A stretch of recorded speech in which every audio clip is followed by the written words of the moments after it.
Baik, di sini saya akan menyampaikan mengenai hasil yang telah saya kerjakan dari makalah dengan judul Manajemen Penggudangan Aset di Rumah Sakit. Penggudangan aset yang tidak tertib dapat menyebabkan berbagai kesulitan. Di antaranya adalah kesulitan ketika barang yang dibutuhkan, penumpukan aset yang sudah tidak terpakai, kerusakan karena penyimpanan yang tidak sesuai, dan kesulitan melakukan inventarisasi maupun audit. Oleh karena itu, perlu adanya manajemen penggudangan yang baik dan sistematis agar kesulitan tersebut dapat teratasi. Dengan demikian, laporan ini akan membahas mengenai prosedur penerimaan aset, verifikasi aset, pendistribusian aset, prinsip penyimpanan aset, formulir inventarisasi, kodifikasi aset, serta sistem informasi aset yang digunakan di rumah sakit. Untuk dalam materi yang pertama, yaitu mengenai penerimaan aset di rumah sakit. Kebijakan dan prosedur penerimaan aset bertujuan untuk memberikan pedoman sistematis guna mempermudah semua transaksi yang berhubungan dengan pemeriksaan fisik aset, dicatat dan dilaporkan sesuai dengan ketentuan yang berlaku. Prosedur penerimaan aset dapat diketahui sebagai berikut, yaitu yang pertama, petugas logistik menghubungi unit pemeliharaan sarana UPS untuk mengambil aset dari logistik. Kedua, setelah menerima aset UPS, menandatangani berkas lengkap sebagai bukti serah terima. Ketiga, UPS memperbarui daftar aset. Yang keempat, UPS mencetak nomor aset untuk ditempelkan pada aset. Yang kelima, UPS merekap penerimaan aset ketat yang harus ditandatangani oleh kepala UPS. Lanjut yang kedua mengenai prosedur verifikasi aset di rumah sakit. Prosedur verifikasi aset merupakan bagian krusial dari manajemen rantai pasok dan logistik untuk memastikan keberadaan fisik, kondisi, serta nilai aset tetap. Berikut adalah tahapan umum prosedur verifikasi aset di rumah sakit. Yang pertama yaitu pembentukan tim verifikasi yang diterbitkan oleh SK Direktur. Kedua, persiapan data, daftar inventaris, dan tim harus menarik data dari SIM RS atau buku induk aset. Yang ketiga, persiapan verifikasi fisik atau stok opnam. Yang keempat, labeling dan kodifikasi. Yang kelima, rekonsiliasi data. Jika barang surplus ada tapi tidak dicatat, storage adalah barang yang ada di catatan tapi fisiknya tidak ditemukan, ataupun mutasi. Barangnya ada namun lokasinya berpindah tanpa dokumen resmi. Yang terakhir adalah dengan pelaporan dan tindak lanjut. Hasil verifikasi dituangkan dalam berita acara verifikasi aset. Prosedur yang ketiga yaitu tentang pendistribusian aset. Prosedur pendistribusian aset ini mencakup proses permintaan barang oleh unit pelayanan seperti rawat inap, IGD, dan farmasi, penerimaan barang oleh gudang logistik, hingga distribusi ke unit pemohon. Berikut ini adalah prosedur pendistribusian aset menurut Muzaki Lubis tahun 2025. Yang pertama, unit harus mengisi formulir permintaan barang terlebih dahulu. Terus dilanjutkan dengan verifikasi permintaan oleh kepala unit dan dikirim ke gudang. Selanjutnya, admin gudang menerima permintaan dan mengecek stok.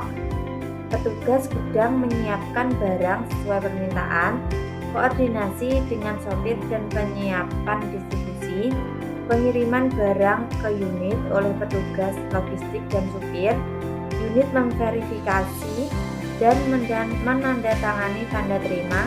Selanjutnya adalah data barang keluar, diinput ke SIM RS dan dilaporkan. Prosedur yang keempat ialah prinsip penyimpanan di rumah sakit. Dalam mengelola stok di gudang, ada 4 metode yang biasanya sering digunakan, yaitu metode FIFO, LIFO, dan average. Tujuan dari penyimpanan adalah untuk menjamin kecukupan kapasitas dan efisiensi pemakaian tempat penyimpanan. Yang kedua, pengendalian kualitas dan kuantitas material selama penyimpanan. Yang ketiga, pasokan kebutuhan material untuk pemakai. Cara penyimpanan barang atau bahan. Barang yang disimpan harus berdasarkan klasifikasinya, yaitu berdasarkan jenis, berat, merek, dan satuan barang. Barang yang disimpan dalam keadaan bersih. Barang yang disimpan dalam ruangan yang cukup ventilasi udaranya. Lanjut, yang kelima ialah formulir inventarisasi aset di rumah sakit.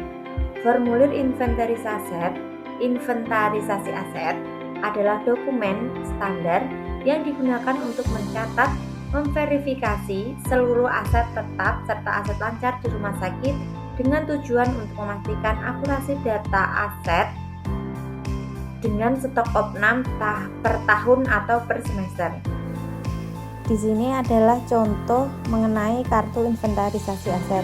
Dapat dilihat di contoh tersebut bahwa di kartu tertera nomor, kode barang, register, jumlah barang, dan lain sebagainya. Yang selanjutnya adalah kodifikasi aset di rumah sakit. Sistem kodifikasi aset adalah cara yang digunakan rumah sakit untuk memberi kode pada setiap aset agar mudah diidentifikasi, dicatat, dilacak, dan diaudit sepanjang siklus. Dalam praktiknya, kodifikasi yang digunakan adalah labeling atau barcode atau QR, pencatatan dalam SIM-RS atau sistem manajemen aset, serta pengelompokan aset berdasarkan jenis dan lokasi. Kode aset umumnya disusun dari beberapa unsur, misalnya jenis aset, unit atau lokasi, tahun perolehan, dan nomor urut yang unik. Contoh format sederhana seperti MD ICU 2026 001 yang artinya MD ini merupakan aset medis. ICU ini adalah tempatnya, dan tahun 2026 ini tahun perolehan, serta 001 adalah nomor urut. Alur kodifikasi aset. Yang pertama, identifikasi aset. Ini masuk ke dalam aset medis ataupun non medis. Yang kedua, ada pengelompokan aset. Pengelompokan aset ini dia di ruangan mana tempatnya. Yang ketiga, ada penomoran. Penomoran seperti ini, dia ini urutan nomor berapa. Labeling untuk ditempel di aset tersebut. Dan yang terakhir adalah diinput ke data SIM-RS. Yang ketujuh adalah sistem informasi aset di rumah sakit. Nah, sistem informasi aset di rumah sakit ini merupakan sistem informasi manajemen pendataan yang sudah terintegrasi seluruh instansi dalam rangka melaksanakan tertib administrasi, pengelolaan, dan pendataan barang. Secara hukum, pemberlakuan Undang-Undang Nomor 32 dan 33 Tahun 2004 mewajibkan daerah untuk lebih mandiri dan optimal dalam mengelola asetnya. Manajemen aset yang efektif ini menjadi kunci bagi rumah sakit dalam mendanai agenda pembangunan secara berdikari.